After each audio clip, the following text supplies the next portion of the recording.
ना ओत के कस बर्फबारी होते, लेकिन मजाल है मन लग कि कोठा कोट वोट या फिर स्वेटर पहन ली। भारी इम्यूनिटी सिस्टम स्ट्रांग भाई मन के। दीदी एक ब्लॉग कम से कम एक ब्लॉग तो चाहिए मोला, ये जो तो बर्फबारी के मजे लेते तो कर एक ब्लॉग तो बिल्कुल बना के अपन यूट्यूब चैनल में डाल दीदी।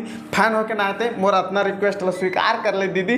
कहा मन का है ना रियल लाइफ में मजा नहीं ले सकत हम, कम से कम तोर ब्लॉग ला देख के मजा ले लेबो दीदी। अभी ठंडिया आन देना 2 दिन ठंडिया गझा नहीं पा रही, ठंडी को ब्लॉग बना के इसी डाल ई संगवारी हो अति खड़ा के ठंड पड़ा थी संगवारी हो आता धक्का धक्के मन के ठंडी के ब्लॉग पे ही नहीं मन। अभी बर्फबारी के जो मजा लेत होकर ब्लॉग पे डाले दीदी तो है। लेकिन ठीक है भाई ठीक है, मोर शादी हो ही ना अगर तो मोर डौकी के साथ असली वीडियो बना के मोर एक्स गर्लफ्रेंड ला भेजता। देख मोर डौकी ला अभी कश्मीर घुमा के लाए, बाद गोवा लेके जाना करके।